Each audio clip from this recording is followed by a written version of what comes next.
Hey, what's going on, guys? Today I have something really cool that I haven't seen anywhere else on YouTube. There's a couple of videos on it that are a little old, but I don't think it has as much attention as it needs. Now, I was reading up about God's number. Now, this is the number that they gave to the Rubik's Cube, which is basically the lowest number of moves that it would take to put a Rubik's Cube back into its solved state from any given scramble, which is 20. It takes just 20 moves from any given scramble, well, at most 20 moves, as the most efficient method, to return any cube back into its solved state.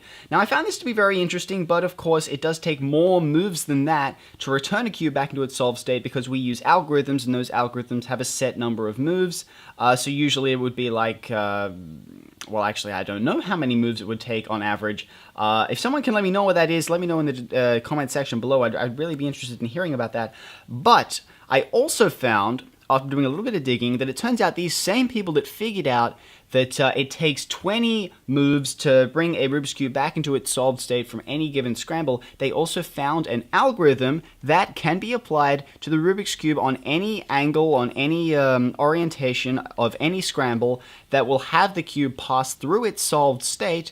They have some statistics. Apparently, it's not always the case. It might be like 75% of the time. But the cube will pass through its solved state whilst completing this algorithm. So here's the algorithm here. I actually wrote it down.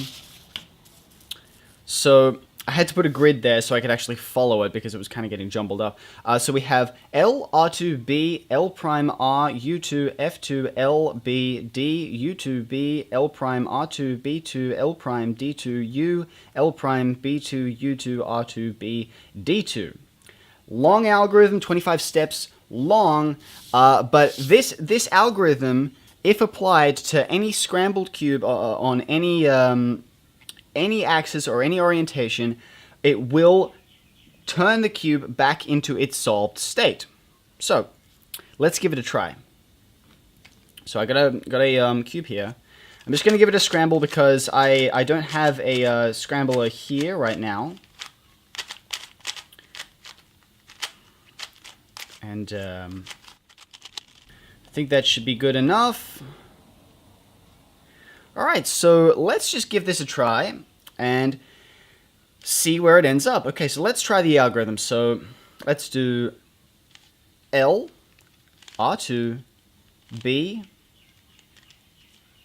L prime, R, U2, F2, L, B, D, U2, B, L prime, R2, B2, L prime, D2, U, L prime, B2, U2, R2, B, D2.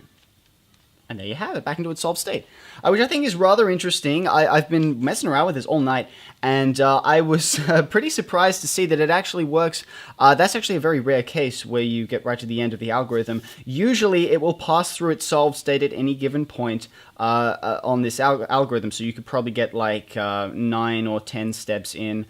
Usually, it's around 14, 15 that the puzzle will be solved.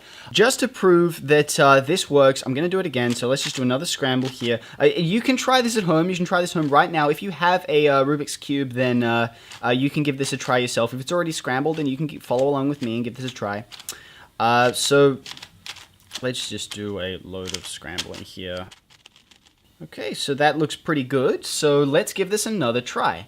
So L, R2, B, L prime,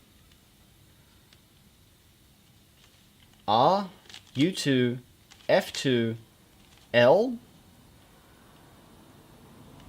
B, D, U2, B, L prime, R2. and it's already passed through its solved state. So you can see I've got B2, L prime, D2, U, and the rest of the algorithm still to go. So that is the nature of the algorithm. It's not like any other algorithm where it will cycle the pieces. The cube will pass through its solved state along this algorithm. Now this, they have some statistics with them. I haven't been able to find them, but basically if you get to the end of the algorithm and the puzzle hasn't been solved, then all you had to do is go full circle and just continue with the algorithm from L all the way through. And usually by the second time, sometimes it happens, you'll have to go through it a third time. But basically, if you just continue following this sequence, the cube will pass through its solved state whilst performing this algorithm. Okay, so the reason that it does this, I'm not entirely certain, but basically this algorithm has been built on statistics. Statistically, what is most likely to bring two pieces together? And this is just based on all of the other algorithms that are out there floating around today, all of the OLL, all of the PLL, all of the F2L algorithms.